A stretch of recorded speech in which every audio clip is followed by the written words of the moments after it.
បាទរបៀបចូលទៅប្លុក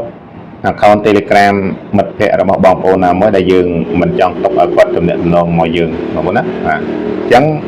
បើសិនណាបងប្អូនចង់ចេះធ្វើបងប្អូនចូលទៅតាមដានវីដេអូរបស់ខ្ញុំទាំងអស់គ្នារួចហើយបាទបើសិនណាជាពេញចិត្តបងប្អូនជួយចុច subscribe YouTube ម្នាក់មួយផងដើម្បីបងប្អូននឹងទទួលបាននៅវីដេអូចែកម្លែកថ្មីក្រោយទៀតបាទអញ្ចឹងដើម្បីកុំឲ្យខាតពេកយើងចូលទៅធ្វើទាំងអស់គ្នាបងប្អូនណាបាទជាដំបូងយើងសម្លឹងទៅមើលaccount Telegram មិត្តភ័ក្តិបងប្អូនណាមួយដែលយើងចង់ប្លុកអញ្ចឹងខ្ញុំលើកយក account របស់គាត់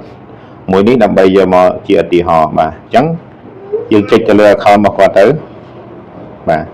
អញ្ចឹងបន្ទាប់មកបងប្អូនសម្លឹងមើលខាងលើកន្លែង profile account Telegram នេះមកយើងចុចទៅលើមកបាទគាត់ឈ្មោះសុកស្លូតបាទហ្នឹងហើយចុចទៅលើមកបាទសំទោសអញ្ចឹងបន្ទាប់មកយើងចុចទៅកន្លែងនេះចុចកន្លែង tray 3មកបាទចុចកន្លែង tray 3ហើយបងប្អូនចុចកន្លែងប្លុកបងប្អូនណាខ្ញុំធ្វើមួយឲ្យបងប្អូនងាយនឹងយល់បាទចុចកន្លែងប្លុកមកផ្លឹក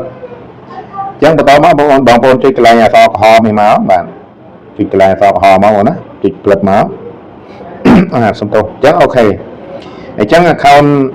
ឈ្មោះសុកស្លូតនេះបន្លែងបានតាក់ទងមកយើងបានបងប្អូនណាបាទអញ្ចឹងបើសិនណាបងប្អូនចង់លុប account របស់គាត់ចេញបាទបងប្អូនថយអស់មកបងប្អូនចុចទៅលើ account របស់គាត់មកអញ្ចឹងបន្តមកយើងចុច tray 3ទៀតរួចហើយបងប្អូនចុចកន្លែង delete បាទចុចកន្លែង delete មកតមកចុចកន្លែងក្រហមបងប្អូនអក្សរក្រហមមកផ្លឹក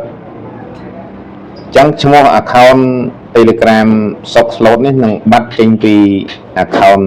របស់បងប្អូនបាទហើយបងប្អូនសូមកុំភ្លេចនៅតាមដានវីដេអូក្រោយទៀតខ្ញុំនឹងចូលទៅដោះប្លុកដែលឈ្មោះ account សុកស្លូតនេះឲ្យមកដំណើរការវិញទៅតាមធម្មតាបាទម្ដងនេះខ្ញុំគាត់ថាធ្វើរបៀបប្លុក account គាត់ចេញតែវីដេអូលើក្រោយខ្ញុំនឹងធ្វើអំពីរបៀបចូលទៅដោះប្លុកគាត់មកវិញដើម្បីទំនាក់ទំនងគ្នាបងប្អូនណាបាទអញ្ចឹងវីដេអូនេះមានតែប៉ុណ្ណឹងបងប្អូនណាអរគុណច្រើនសម្រាប់ការតាមដានវីដេអូរបស់ខ្ញុំរហូតដល់ចប់បាទសូមកុំភ្លេចជួយ